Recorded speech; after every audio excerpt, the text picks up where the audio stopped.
국민의힘이 오늘부터 당대표와 최고위원을 뽑는 당원 투표에 들어갔습니다. 전당대회 후반전에 접어들면서 주자들 간의 공방도 더 치열해지는 상황입니다. 민주당에선 대선 후보 경선 연기론과 이재용 부회장 사면론도 계속 나오고 있어서 이를 어떻게 처리할지가 관심입니다. 주간 정치에서 내용 자세히 알아보겠습니다. 김경진 변호사 나오셨습니다. 어서 오십시오. 안녕하십니까. 국민의힘 전당대회 얘기부터 해보죠. 오늘부터 투표에 들어갔어요. 선거 일정부터 간단히 짚고 넘어가 볼까요? 예, 오늘하고 내일 이틀간은 당원들의 모바일 투표가 진행이 되고요. 모레하고 글피 이틀간은 일반 국민들을 상대로 한 여론조사가 진행이 되면서 동시에 투표를 하지 못했던 당원들이 ARS를 통해서 한 번 더 투표할 수 있는 그런 시간을 갖게 되는데, 어쨌든 당원들 같은 경우는 당대표 1명, 그다음에 최고위원 2명, 청년 최고위원 1명 이렇게 선택을 하게 됩니다. 전당대회 일자는 이번 주 금요일 맞죠? 예, 그렇습니다. 네, 그때 되면 결과를 알 수 있겠네요. 지금 나온 후보가 당대표는 5명, 최고위원은 10명. 후반전으로 갈수록 점점 치열해지는 상황인 것 같은데, 이게 오가는 얘기들을 듣자 하면 당권 주자 그리고 대권 주자 간의 연대 혹은 일종의 러닝메이트 이런 분위기가 좀 있는 것 같아요.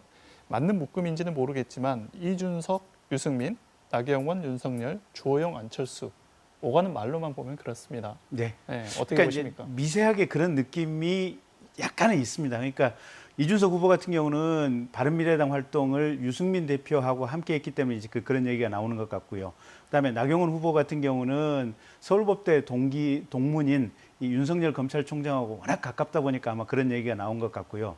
그다음에 주호영 전 원내대표 같은 경우는 지난번 서울시장 선거 과정에서 안철수 대표에 대한 배려를 많이 하려고 노력했던 과정들 때문에 아마 그런 얘기가 나온 것 같은데, 어쨌든 그럼에도 불구하고 범야권 대선 후보 주자 중에서는 윤석열 전 총장의 지지도가 워낙 높기 때문에 윤석열을 상수로 두고 다만 그 세부적인 조정을 얼마만큼 하느냐에 따라서 이제 그런 가능성들이 나오는데, 어쨌든 큰 틀에서 보면 그렇게 의미 있는 얘기는 아니다 이렇게 보여집니다. 네.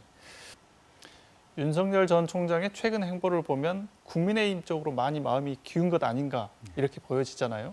전당대회 끝나면 입당하는 것 아니냐 이렇게 예측도 되는데 어떻습니까? 그러니까 이제 윤 총장이 드디어 정치 활동을 준비를 하고 있는 것 같아요. 후임 검찰총장도 취임을 했고, 또 국민의힘의 후임 당대표도 조만간 경선이 이제 끝나고 취임을 해서 이게 대표진이 결정이 되면 정치 활동을 시작할 수밖에 없는 상황인 것 같고요.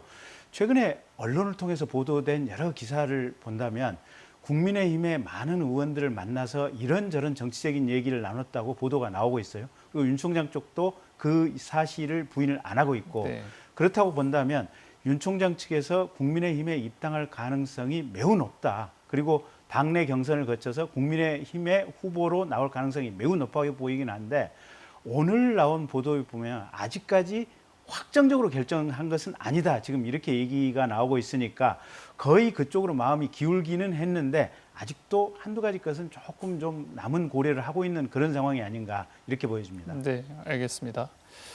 예, 이번엔 민주당 얘기로 넘어가 보죠. 민주당 대선 후보 경선 연기론 또 계속 나오고 있어요. 저희가 이 내용 좀 살펴보기 전에 민주당 당헌부터 좀 살펴보고 넘어가겠습니다. 민주당 당헌을 보면 대선 180일 전까지 후보를 뽑도록 돼 있어요. 예, 내년 대통령 선거가 내년 3월 9일이니까 역산해 보면 올해 9월 9일 전에는 대통령 후보를 뽑아야 된다는 얘기가 되는 거예요. 지금부터 계산해 보면 약 석 달밖에 남지 않았는데 가부 일정상 지금은 결정돼야 되는 것 아닌가 싶은데 어떻습니까? 그러니까 이제 앵커께서 말씀하신 대로 지금 이미 규정 당헌대로 한다면 시작을 해야죠. 근데 사실은 국민의힘의 당대표 경선 과정에서 이준석이라고 하는 30대 중반의 후보가 전 국민의 관심을 끌면서 국민의힘에 대한 정당 지지도를 지금 견인해 가고 있거든요. 그러다 보니까 민주당 내부에서 우리는 이재명이라고 하는 원톱으로 워낙 긴 시간을 가고 있고, 이러다 보니까 대선 과정에서 정말 1대1로 이렇게 싸우게 된다면 조금 불리한 것이 아니냐. 그래서 우리도 이 민주당의 대통령 후보를 좀 천천히 선출해야 되는 것이 아니냐, 이런 얘기가 나오고 있고, 사실은 지난번에 당대표로 당선된 송영길 대표도 대표 당선 직후에는 원칙대로 하겠다 이렇게 얘기를 했다가 최근에는 대선 기획단을 발족해서 거기에 의견에 따라서 결정을 하겠다. 지금 약간의 뉘앙스가 달라졌거든요. 그러다 보니까 지금부터 한 보름 내지 한 달 동안의 사이에 민주당 내부에서 어떤 의사결정의 변동 기류가 있는지 그리고 거기에 따라서 어떤 충돌이 있는지를 국민들이 좀 유심히 살펴봐야 될 상황이 아닌가 싶습니다. 네. 또 계속 나오는 얘기 중에 하나가 이재용 사면론이잖아요. 문재인 대통령이 4대 기업 총수 만나서 고충 이해한다 이렇게 발언하더니 어제 송영길 대표가 가석방도 가능하다 이런 말을 했어요. 배경 그리고 전망 어떻게 보십니까?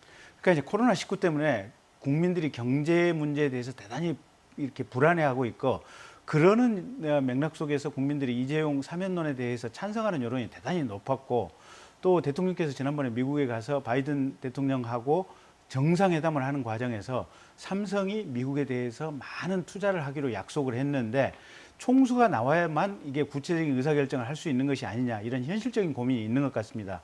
그래서 대통령께서도 이제 사면에 대해서 약간 좀 다른 뉘앙스의 말씀을 계속해서 하시고 송영길 대표도 지금 가석방 얘기를 하고 있는데 대통령이 사면을 하든 혹은 법무부 장관이 가석방을 하든 둘 중에 어느 한 가지 형태가 되더라도 이번 정부에서 아마 8.15 광복절 즈음해서는 결단을 하지 않을까 이렇게 예상이 됩니다. 가석방은 법무부 장관 권한인가요? 예, 그렇습니다. 그러니까 법무부 장관 권한이다 보니까 가석방을 했을 경우에는 정권에 미치는 부담이 훨씬 덜해지게 되는 것이기 때문에 그래서 아마 송 대표가 그런 아이디어를 낸 것이 아닌가 이렇게 생각됩니다. 네, 알겠습니다. 오늘 여기까지 듣겠습니다. 고맙습니다.